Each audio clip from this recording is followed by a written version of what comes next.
qui avait tous ces morts et les rapports aussi de Dravigilance, European Medicine Agency étaient sortis très vite. Il y avait déjà des milliers de morts, dizaines de milliers d'effets secondaires. Tout ça, c'était les documents officiels. Il y a un médecin qui va se charger de dire ça, voilà. Et bien autre chose. Tu restes là, oui. Attends, je vais prendre un truc là.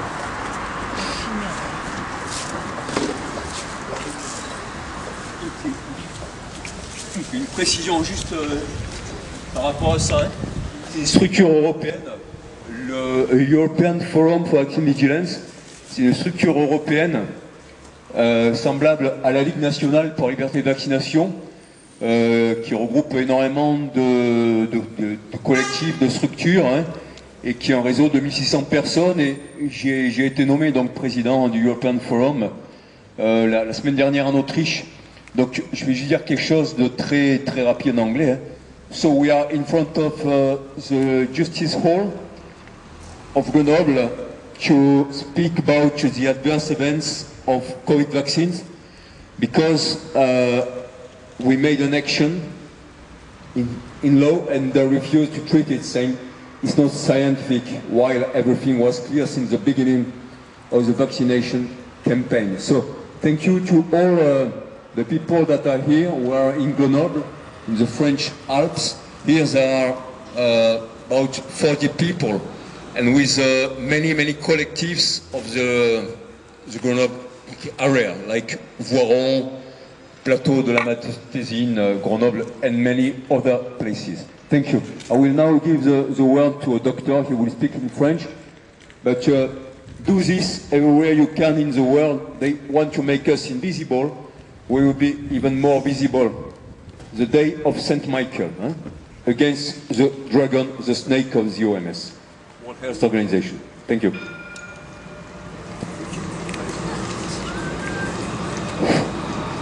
Voilà, bonjour. On va se mettre. Voilà, on va se mettre au soleil. On entend bien, là, voilà. Voilà, je suis médecin retraité. Mon nom est André Orluc. Et simplement pour dire que j'ai quand même une petite expérience, puisque j'ai travaillé pendant de nombreuses années dans l'industrie pharmaceutique. Donc je connais bien le développement des médicaments. Et puis également, j'ai travaillé comme praticien après, comme médecin. Voilà. Alors, il y aurait énormément à dire parce que nous sommes à l'heure d'un bilan, 5 ans après le début de cette crise Covid. Dès le début, nous avons été bien sûr alertés au niveau scientifique par rapport au vaccin lui-même. Et alors, avant le vaccin, bien sûr, il faut revenir sur l'identité du fameux virus. Il faut rappeler quelques faits de base. Tous les gens qui prétendaient que ce virus sortait, bien sûr, si vous voulez, d'une zoonose avec les chauves-souris, les pangolins, disaient qu'il y avait quelque chose d'extrêmement naturel. Et tous ceux qui, comme le professeur Montagnier, prix Nobel, rappelons-le, ont émis tout de suite des réserves en disant, écoutez, on a étudié le génome et là, il y a des choses qui ne sont pas naturelles, ont été traités de complotistes, ont été traînés dans la boue, dans tous les médias, par une partie des scientifiques également. Il faut dire qu'aujourd'hui, tous ces gens se taisent parce que tout le monde sait maintenant que ce virus, et je reprends l'histoire du virus, ce virus n'est pas naturel, il sortait effectivement de recherches dans des biolabs qui étaient liés bien sûr à la défense, aux militaires, et entre la Chine et surtout les États-Unis, avec un homme derrière dont vous avez entendu parler, qui est le professeur Fauci, qui de héros de la science est devenu maintenant, et on va en reparler, j'allais dire un grand criminel. Il se cache, il est parjure et il risque les plus grosses peines actuellement au niveau de la justice américaine. Voilà. Alors, l'Institut Pasteur, pour redire les choses, parce que si vous voulez, ça fait 4 ans que nous connaissons tous les éléments, nous avons lu des centaines et des centaines de dossiers. L'Institut de Wuhan en Chine a été le premier institut avec un laboratoire extrêmement sophistiqué, dit P4, qui a été construit par la France. Et à l'époque, on avait un Premier ministre, on en a eu des dizaines depuis, qui s'appelait M. Cazeneuve, et qui a inauguré ce laboratoire en Chine.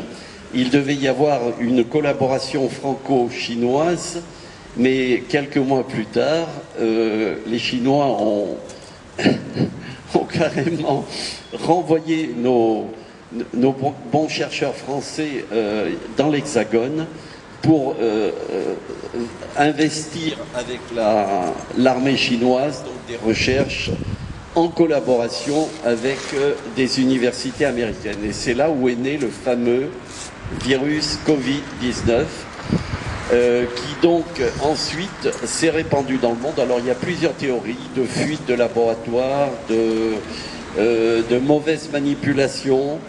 Et il y a eu aussi les Jeux olympiques, etc. Voilà.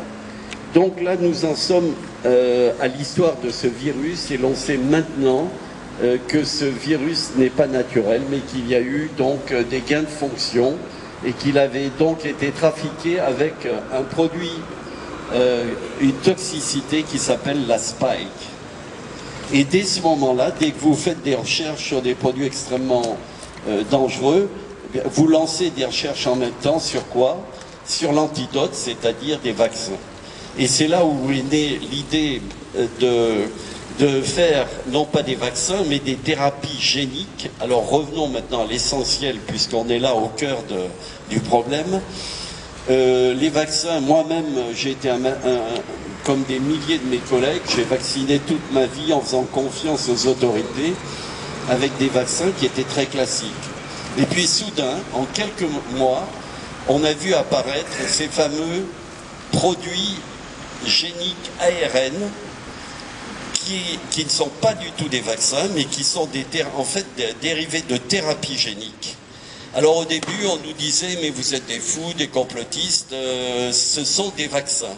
Alors comme personne n'y connaît rien, même les plus hauts scientifiques, on a mis le mot vaccin parce qu'en Amérique, la loi a fait qu'on a modifié la définition des vaccins, avec bien sûr l'accord de l'OMS et des autorités américaines. Et donc ces produits géniques, en fait, étaient expérimentaux. Il n'y avait jamais eu de vaccination, que des recherches expérimentales. Et là, en quelques mois, vous vous souvenez, on a dit, au niveau mondial, il y a eu une propagande extraordinaire. La seule sortie de la crise sera de développer des vaccins. Et quelques mois plus tard, soudainement, ces vaccins sont sortis. Ces produits géniques. Si je dis produits géniques, c'est-à-dire que la Cour, les Américains ont, et je vais beaucoup parler de l'Amérique, parce que le salut nous vient de l'Amérique, et en France, je pense qu'il viendra certainement de la base du peuple, c'est-à-dire de nous tous. Pour résumer, l'Amérique a donc eu cette tragédie avec tous les, si vous voulez, la mise au pas de tous les organismes qui devaient défendre la santé. Alors je cite, vous avez le CDC qui est très connu, Centre for Control Disease, NIH, c'est un peu l'État, enfin l'organisme d'État de la santé. Vous avez aussi, bien sûr, un autre organisme extrêmement important qui s'appelle la FDA. Et tout ça est juridique. La FDA, c'est un peu, si vous voulez, la Mecque mondiale de reconnaissance des médicaments. Toute notre vie, tous les médecins ont... Vous vous souvenez, le fameux Vidal sur tous les bureaux des médecins, il faut pour un médicament avoir une AMM et une reconnaissance officielle après des dossiers colossaux. Et donc quand la FDA mettait son tampon, et en France l'AMM c'est la NSM qui donne l'autorisation. Un médicament peut être commercialisé et donc, si vous voulez, tout le corps médical, les hôpitaux font confiance. Et bien là, on a le plus gros scandale sanitaire mondial qui est en train d'éclater parce que grâce à l'arrivée avec l'équipe Trump de JFK, M. Kennedy, le nouveau ministre de la Santé, on s'est aperçu que tous les scandales sont en train de sortir. C'est-à-dire que ces produits ne sont pas des vaccins, mais des produits géniques. C'est reconnu par les plus hautes autorités. Donc, on a dit, mais non, ce sont de nouveaux produits qui sont expérimentaux. Et on a expérimenté avec 10 milliards de doses actuellement dans le monde. Ensuite, ces produits n'étaient pas testés correctement. Moi, j'ai travaillé dans l'industrie en faisant des études cliniques. En quelques mois, on a pu développer ces produits parce qu'on a tué les produits thérapeutiques qui marchaient, qui avaient des preuves. Je vous dirai simplement deux noms, l'ivermectine et puis la fameuse hydroxychloroquine, mais d'autres produits avaient fait leurs preuves avec des centaines, je répète bien, des centaines de travaux scientifiques. Voilà. Donc on a tué ces deux produits en les interdisant, y compris en France. Vous vous souvenez que l'hydroxychloroquine a été interdite par Madame Buzyn. Et on a dit, voilà, vous allez avoir, vous vous êtes retrouvés avec des panneaux, tous vaccinés, tous protégés. Et aujourd'hui, 5 ans plus tard, donc on est maintenant en train d'étudier, de voir le bilan d'un désastre. On y est là. Il y a ici, après les injections, normalement il devait y avoir une pharmacovigilance, un suivi, qui a été très mal fait, voire étouffé, parce que vous savez, déclarer actuellement des effets secondaires est quelque chose d'extrêmement difficile, très long, avec des papiers. Il n'y a pas eu de reconnaissance de, si vous voulez, de l'étendue des effets secondaires de ces vaccins. Et alors, le problème est là, c'est que le monde médical a été totalement muselé. Muselé, je dis bien muselé, parce qu'on a finalement interdit vraiment de faire des travaux pour reconnaître cela. Et toutes ces victimes qui sont ici ont été abandonnées sur le plan juridique, mais aussi, et surtout, c'est le plus grave actuellement, sur le plan médical. Or, aux États-Unis, je reviens aux États-Unis, il y a actuellement, si vous voulez, de très nombreux travaux, des procès partout pour mettre en lumière ces scandales, c'est-à-dire que Pfizer, par exemple, savait très bien depuis le début que leurs produits étaient dangereux. Ils ont triché, ils ont menti, et comme les Américains ont tamponné, je vous le dis, l'autorisation, l'Europe n'a fait que reprendre, et la France, bien sûr, les meilleurs élèves, on n'a fait que copier et se taire. On a eu tous les ministres, Madame Véran, Madame Buzyn, Monsieur Véran, qui ont couvert ce scandale, je dis bien couvert ce scandale, parce qu'on sait maintenant que les autorités au plus haut niveau savaient que ces produits étaient dangereux et non efficaces.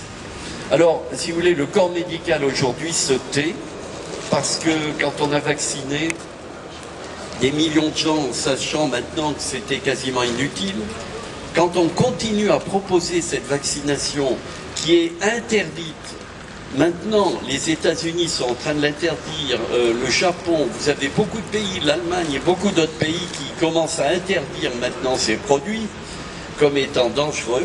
La France est le dernier bastion, la dernière prison où on se tait, où on ne veut plus voir la vérité, où on ne veut pas faire d'études médicales pour réaliser l'ampleur, si vous voulez, des dégâts, des effets indésirables, pas des effets secondaires, avec beaucoup de gens qui sont morts d'abord, et puis aussi parce qu'il y a beaucoup de gens qui sont des victimes de Covid long. Alors on dit c'est le Covid long, c'est-à-dire c'est le virus. Mais une autre chose qui est très importante, c'est pas le virus. Vous avez, et là je vais vous dire quelque chose d'extrêmement important sur le plan médical, la toxine de ces produits s'appelle la spike. je ne veux pas rentrer dans des détails, mais dire l'essentiel. Or, la spike était dans le virus. Donc, j'ai dit virus artificiel, spike, toxine, et on vous a dit non, non, ça reste localement. Maintenant, on sait que la spike, vous le savez, a atteint tous les organes, et les pathologies liées à la spike sont considérables dans tous les organes. Voilà. Mais la deuxième chose qu'il faut savoir, très importante, c'est que le vaccin lui-même, qu'est-ce qu'il fait produire dans l'organisme? La spike, le poison. Et donc on a actuellement, si vous voulez, dans toutes ces victimes, une double cause artificielle de pathologie, de maladie, voire de décès. Vous avez vu le nombre de décès brutaux. La première vient du virus lui-même, artificiel, et la deuxième des injections géniques. Voilà. Donc là, on a actuellement, si vous voulez, un scandale sanitaire mondial. On a un désastre sanitaire qui est en train d'émerger. Et maintenant, notre rôle à tous, c'est de le faire reconnaître à la fois sur le plan médical et sur le plan juridique. C'est pour ça que nous sommes ici, parce que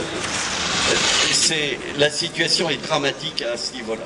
Mais au niveau mondial, au niveau européen, je veux dire, il y a énormément de gens qui se lèvent, et en particulier, je vous dis, le voile se lève aux États-Unis, et ça va être un choc incroyable pour reconnaître la vérité et faire justice à toutes ces victimes. Voilà. Voilà, il y aurait beaucoup à dire, mais 5 années, on résume 5 années d'un scandale gigantesque. Voilà. Bravo.